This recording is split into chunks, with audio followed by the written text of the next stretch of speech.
নমস্কার, আমি মা অন্নপূর্ণা চ্যারিটেবল ট্রাস্টের পক্ষ থেকে পার্থ দত্ত। আমরা প্রতি বছর, তো আপনারা নিশ্চয়ই জানেন, অবগত আছেন, আমাদের প্রতি বছর যে 3 দিন ধরে মা অন্নপূর্ণা পুজো এবং সাংস্কৃতিক অনুষ্ঠান হয়। আমার মেন কাজ হচ্ছে দৃষ্টির প্রতিবন্ধী যারা আছে এবং থ্যালাসেমিয়া যেটুকু পারি পাশে থাকার চেষ্টা করি।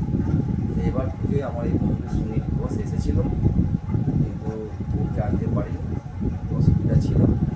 আজকে ওকে নিয়ে আমার বাড়িতে এসেছে।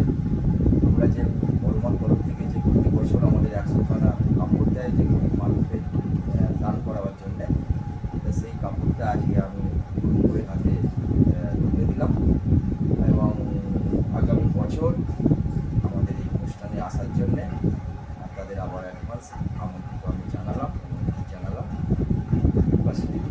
এবং প্রত্যেক মানুষের কাছে আমার বিশেষজ্ঞ আমার সংস্থার তরফ থেকে আপনার যারা দৃষ্টিহীন মানুষ, যারা থ্যালাসেমিয়া তাদের যেটুকু পারে পাশে যদি অর্থ দিয়েও তা সাহায্য করতে হবে, পাশে দাঁড়াবে।